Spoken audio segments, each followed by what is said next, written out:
Hello people, welcome to my YouTube channel Free Management Education. Today we will discuss about options which is in the derivative market.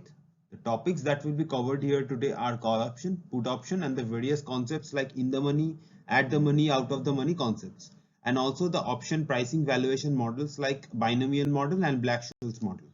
Moving on. So what is an option? So it is a contract that gives the option holder a right but without any obligation, okay, to what? To buy or sell an asset at an agreed price on or before a specified period of time. Okay. So go through this definition once and then see this example. So let's say I have an option on the share of a firm XYZ. Okay. So what is that option? It is a contract that gives me a right to buy or sell a share of XYZ, of the firm XYZ. Okay. But this right which I have to buy or sell a share of XYZ, this right has a price. And how is this price determined or derived? This price is in turn derived from the share price of XYZ, because I am the owner of this option. I can exercise the option to buy or sell a share of XYZ. Thus, this right which I have to buy or sell a share of XYZ, this right has a price, and this price is in turn derived from the share price of XYZ, because I am trying to buy or sell a share of XYZ. Okay. Hence, an option on XYZ would be priced according to the price of XYZ share prevailing in the market. So this is the underlying asset. Okay, this XYZ share is the underlying asset. Now comes the call option. So it is an option to buy the underlying asset. Okay, so what is an underlying asset? Okay, the asset on which the put or call option is created is referred to as the underlying asset. So here the asset is the XYZ firm's share. Okay, so the option to buy the XYZ firm's share is at a predetermined price within a specified period of time is called call option. But I am just giving an example as XYZ firm's share. So an option to buy the underlying asset at a predetermined price within a specified time interval is called call option. And the same thing in put option, but it is different because it is an option to sell the underlying asset. Okay, the rest is the same. An option to buy the underlying asset is call option. Option to sell the underlying asset is put option.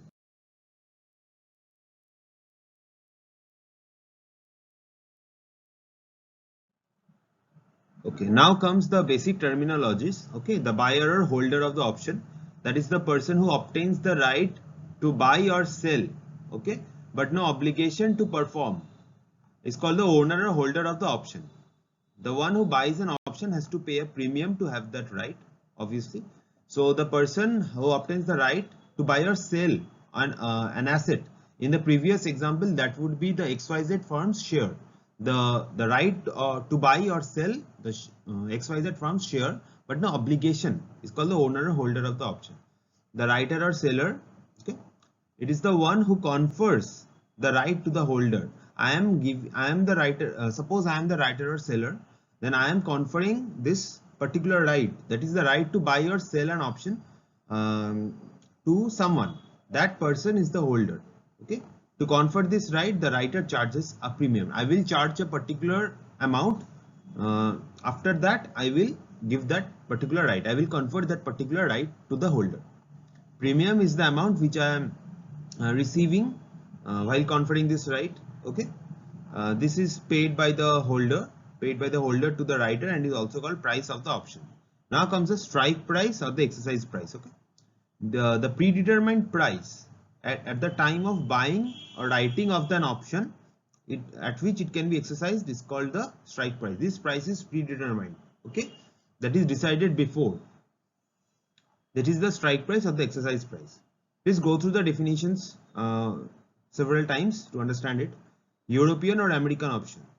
The options that can be exercised any time before maturity are called American options. Okay, but options that can be exercised only upon maturity are called European options. Okay, you can exercise anytime before maturity that is the American options, and that can be exercised only after maturity, that is European options. Portfolio of a call and a put option with same exercise price, that is the same strike price, is called straddle. And if call options and put options with different exercise price are combined, it is called spread. Please go through the portfolio theory that we have uploaded in this channel.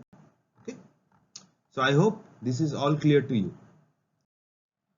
Now the scenarios when exercising rights is feasible. Okay, the in the money option, when the options are advantageous for the investors to exercise it.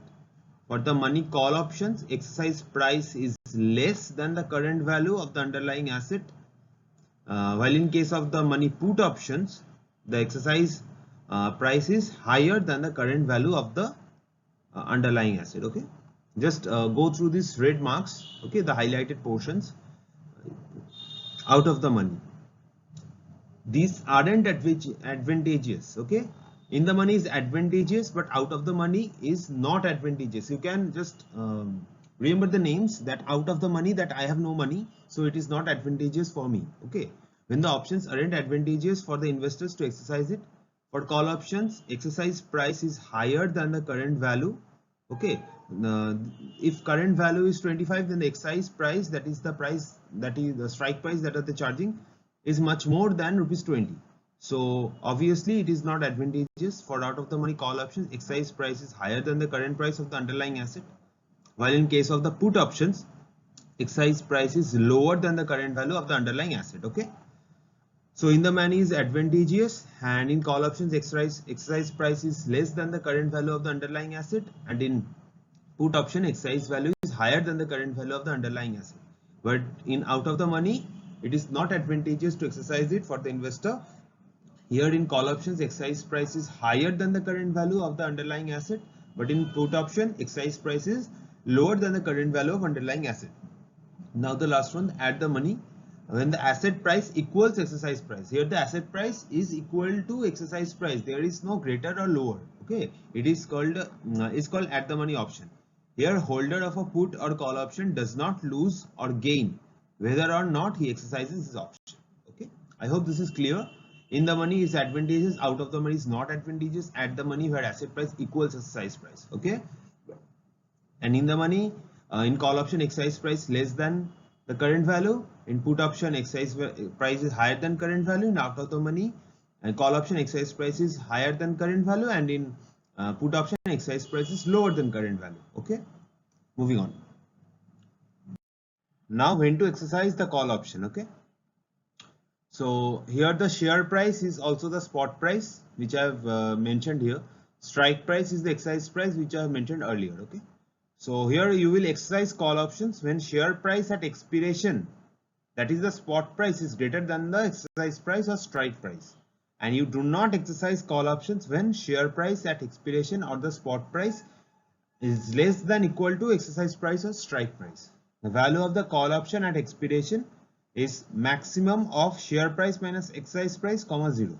Okay, that is the share price or the spot price minus strike price, comma 0. If it is negative, then you should pick 0. That is the maximum of this and this. Okay, the call option holders opportunity to make profit is unlimited.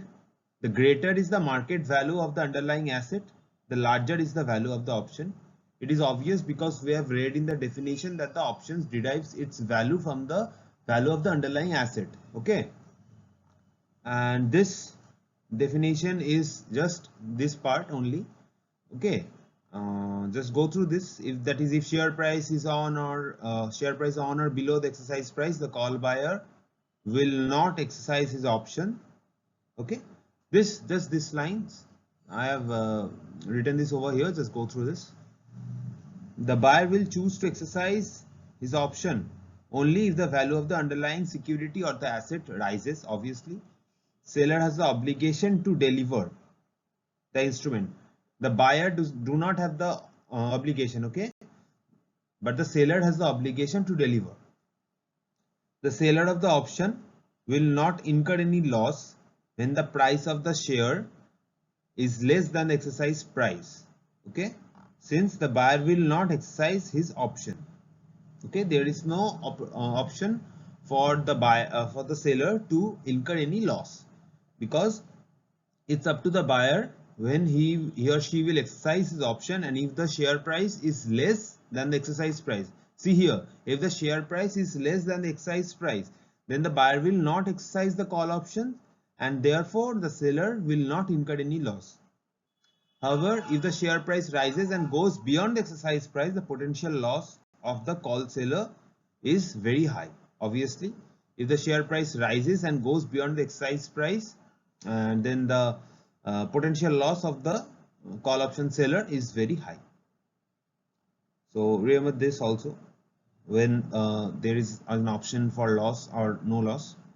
The value of the call option increases with the increase in share price, that is the underlying asset, with the rate of interest, volatility, that is the expected or unexpected change, the time to expiration, okay, and it will decrease with increase in share price. So the value of call option increases with increase in share price, rate of interest, volatility, time to expiration, and will decrease with the increase in the share price. Okay, now comes the put option.